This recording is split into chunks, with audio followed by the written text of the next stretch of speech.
Ito mga katubol, papuntang Alphamart 171. Alam ba to ng mayor dito ng Caloocan na ganito ang ginagawa nila dito? Dadaan ka lang, sisingilin ka ng 30 pesos. Pero yung kalsada hindi nila inaayos. Saan na pupunta yung sinisingil nilang 30 pesos? Dadaan ka lang dito. Hindi nila inaayos.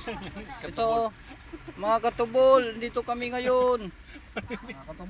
Mga katubol, nandito kami ngayon. 30 pesos katubol. Dadaan ka lang katubol, may bayad na. Dadaan ka lang katubol, may bayad na. Bayad. Bawal ka dumaan. Pag di ka nagbayad, bawal ka padaanin. Oka. Mayor, Oka. Sana matigil na to dito yung mga ginagawa nila. Dahil sa akin yung city, natigil.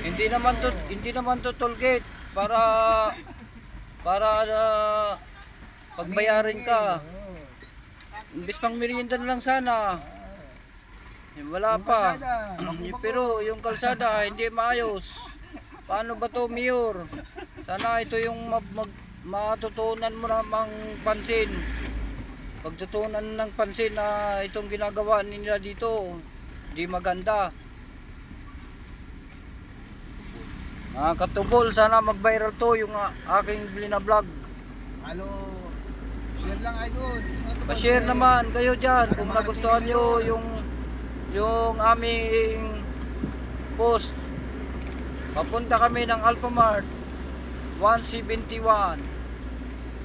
Dadaan ka lang, sisingilin ka nila ng 30 pesos para daw toll gate.